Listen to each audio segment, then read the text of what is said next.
Davao City has always been known for quite a clear set of rules. These rules are steadfastly, reliably, and consistently applied. Magandang araw po sa ating lahat and God bless Philippines. Sana po ay nasa mabuti kayong kalagayan. This is Councilor Danny Dayang Hirang sa ating programang Ang Ganda ng Pilipinas. Pag-uusapan po natin itong mga awards or recognition ng lungsod ng Davao City. Hinirang po ang Davao City as the Hall of Famers. Pasabot, yung talagang Hall of Famers, ibig sabihin yan, marami ng award. Parang nasa pedestal ka na parati kang champion, parati kang nandyan sa mga good governance. Number one, mga kababayan, most notably the City Pioneering Central 911. Ang first na ginawa sa buong mundo, sa buong Pilipinas at saka sa Asia, ang 911. Ginawa po ito ni Mayor Rudy Duterte. Wala pa yung mga 911 sa national government, pati sa mga local government. Long time ago, nauna na po yung 911 ng lungsod ng Davao. Ano yung 911? Nasa Davao ka, nagkaroon ka ng emergency problem. Tatawag ka lang 911, then sasabihin mo saan location mo, darating ka agad yung mga pulis. And yung pulis ay makikita yan sa malaking screen. Nandun yung patrol number 1, 2, 3, 4, 5. Pagtawag mo, ang location mo, ipapunch yan sa computer, itatapon sa satellite, makikita ng satellite kung saan ang location mo. Then immediately, mag-o-order yung satellite o yung communication officer ng 911, orderan yung police, puntahan ka kagad. In a matter of 2 or 3 minutes, darating na yung police. Nasa hotel ka, nasa kwarto ka ng hotel, biglang sumakit yung nahilo ka o ano. Dial ka ng 911, alamin mo nga nung hotel ka, ipapasok nila yon, ipla-flash yan doon sa mga pulis, then pulis darating. Or medical. Yun po yung 911. Wala pong bayad yan. Sa iba, may mga bayad. Dito sa lungsod ng Davao, libre po yan.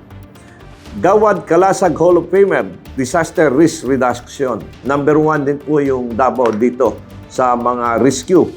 Makikita ninyo, pag may nabangga dyan, may naipit, maraming equipment na yung talagang mapapalabas mo kaagad yung mga naipit doon sa loob. And Davao City is closely providing assistance sa lahat ng mga disaster dito sa lungsod ng Davao. In fact, not only that, pag may mga sobra pong mga kinakailangan ng tulong, yung ibang LGUs, may lindol, merong bagyo, nagpapadala po ng suporta yung lungsod ng Davao. Hindi nilalagay yung pangalan ng Duterte. Nakalagay doon, this is from the people of Davao and you are not forgotten. Ito po ay galing sa lungsod ng Davao at hindi po kayo nakakalimutan. Truck ng truck yan, nagdadala ng mga bigas. Doon sa ibang probinsya tumutulong yung lungsod ng Davao. The other one is Seal of Child-Friendly Local Governance na binigay po ng DILG. Number 1 din po ang lungsod ng Davao dito sa mga child-friendly program. Ang daming program po ng mga kabataan. Meron kami mga library na pinapadala sa mga barangay para yung mga bata ay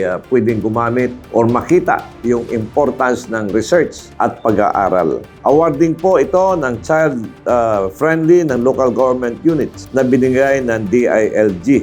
Then, cleanliness and public safety and governance. Dito sa Davao, well, yung mga nakapunta dito, makikita natin na napakalinis na lungsod ng Davao.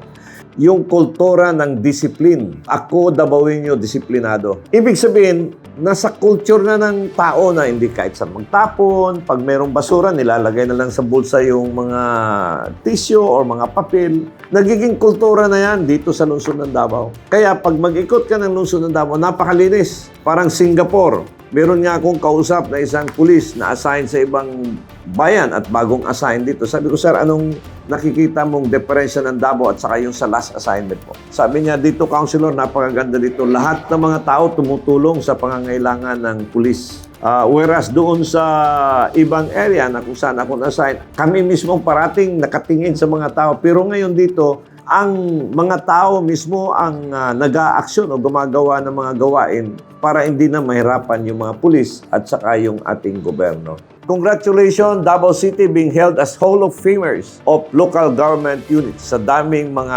awards na natanggap. And this is brought about by the philosophy of governance of the Duterte administration na sinimulan ng kanyang ama, Mayor Rudy Duterte, at nakita naman sa buong bansa at ginagawa ni Mayor Sara Duterte, ngayong Vice Presidente. At makikita man ninyo din ang mga performance ni Vice President Sara. Tahimik at talagang nag-ooperate, pupunta sa area, and si Mayor Baste and the Duterte team. Congratulations, Davao, being one of the Hall of Famers in a series of awards given by the national government to maintain and sustain good governance, particularly on disaster and child-friendly city, as well as on matters of cleanliness and public safety.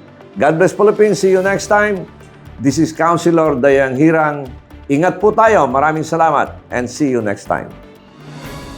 A political analyst, Danny Dayang Hirang, shares his commentaries and analysis on the latest issues.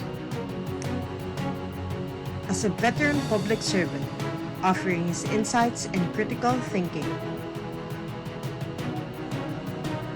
As an educator, he speaks the truth that matters.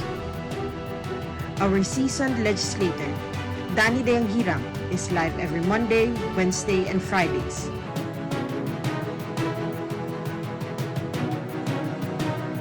Follow us on our social media platforms for more details. Mahalin natin ang Pilipinas.